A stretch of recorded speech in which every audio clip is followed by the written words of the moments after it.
This is not what Canucks fans want to see after a tough loss in a must-win game to St. Louis, and an unexpectedly poor superstar performance makes this final playoff push even tougher.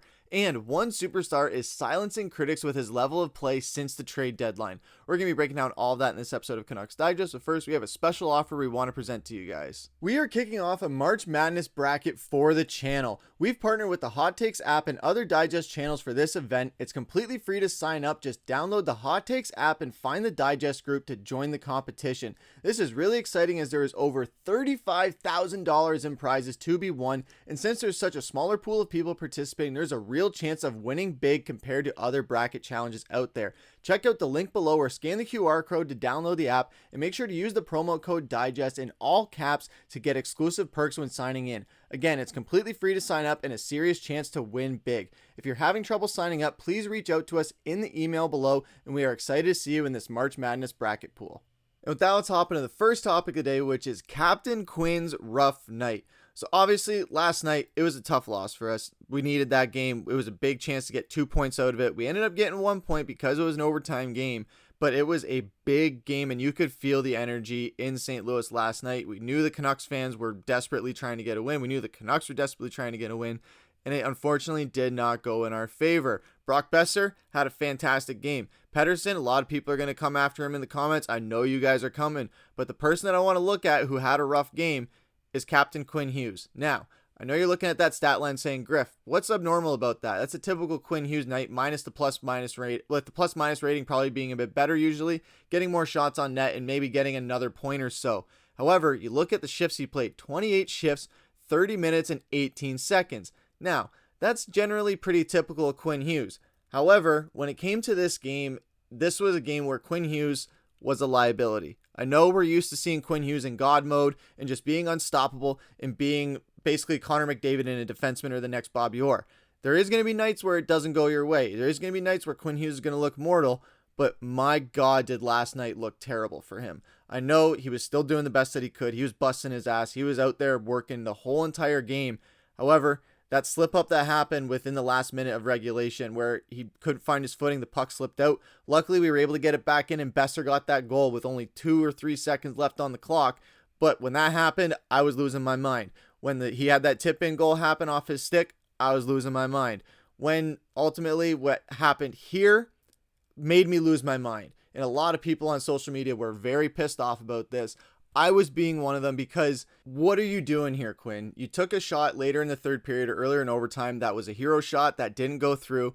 So on this, you tried to go again on that side, trying to take a sharp angle shot, trying to be the hero. I know we're used to Quinn Hughes being the hero and bailing us out, but who is that right down there wide open on the back door who had 2 goals last night, including the one that forced overtime? Brock Boeser. What have I been saying for the past while about Brock Boeser? You need a rally started, Brock Boeser's your guy. You need a goal tied late in the game, Brock Boeser's your guy. You need a game-winning goal, Brock Boeser is your guy. And what happened here in overtime? Game was on the line, 3-on-3, which the Canucks have been terrible at this season, losing 12 points this season in 3-on-3 overtime.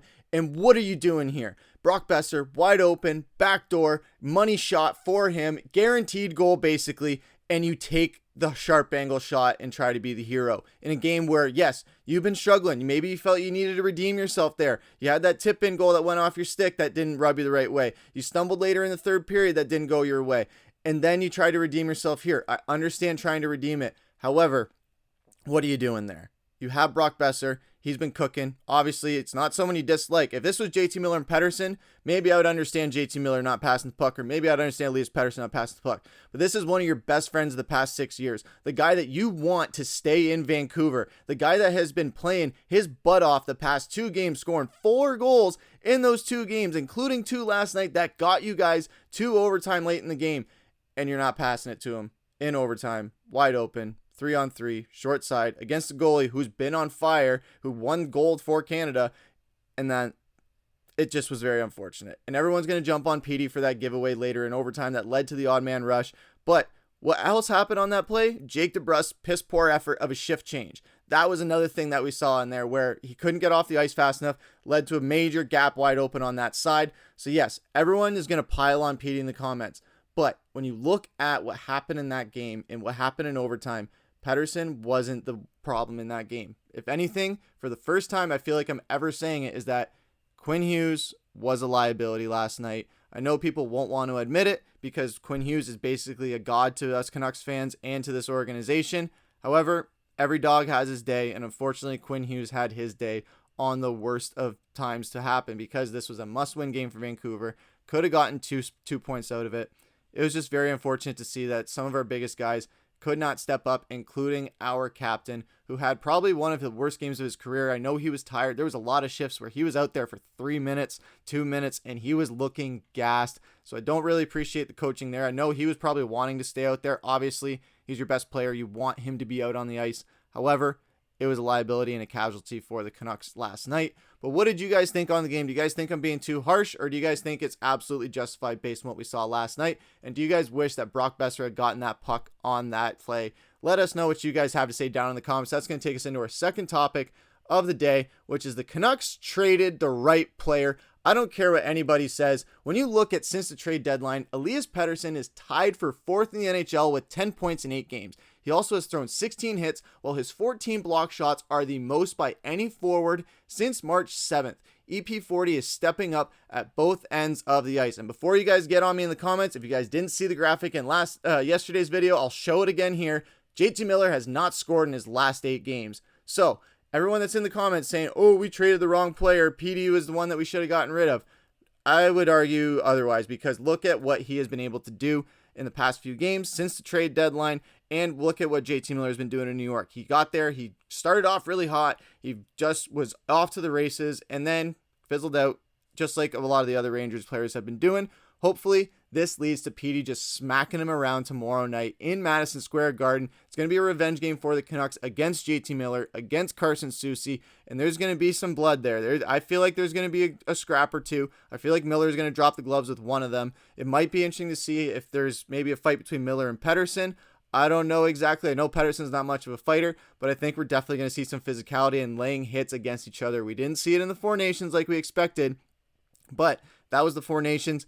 This is the NHL. This is where the real drama was between these two players. It wasn't on the international stage. It was within the NHL. And now we get to see them go toe-to-toe tomorrow night in Madison Square Garden, the most famous hockey arena in the world. I know a lot of Montreal fans are out there that are going to get on me about that, but Madison Square Garden, it's the mecca of the hockey world as far as venues go, and it's going to be on full display tomorrow night for the Vancouver Canucks to go against the New York Rangers, fighting for that final playoff spot, which, yes, that loss last night was a big one. We could have been still sitting in that second spot, and the big kicker of it is that we lost in overtime on a night where the Calgary Flames and the Utah Hockey Club, they also unfortunately were able to get away with the win, so that makes this playoff race even tighter. We know we have a point up on Calgary. We have a few points up on Utah, so it's not overly worrying yet. However, with this road trip we have coming up, we got Rangers, we got the Devils, we got the Blue Jackets,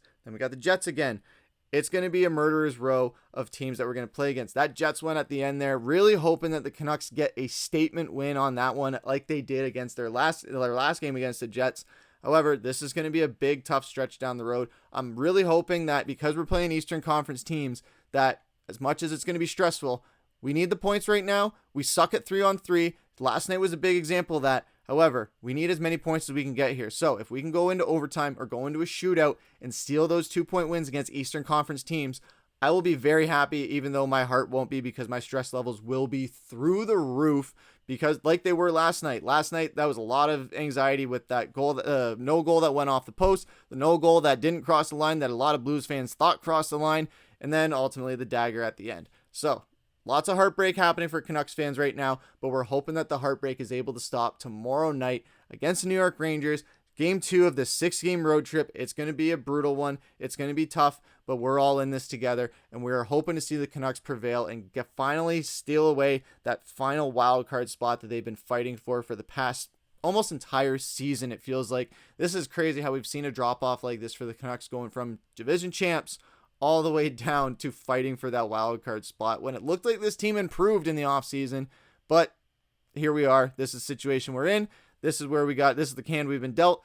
Just got to play the cards how they are. and just go into the next game saying, hey, we're 0-0. Now we have a chance to go up 1-0. But what do you guys think about all this? Do you guys still think we traded the wrong player, even though the numbers are telling completely otherwise? Let us know what you guys have to say down in the comments. We'd love to read your guys' comments and opinions. Hit that bell icon so you don't miss new episodes when they drop. There's going to be some interesting stuff coming out over the next few days, especially as these games get more and more high stakes. But that's going to do it for this episode of Canucks Digest. I've been your host, Griffin. Take care.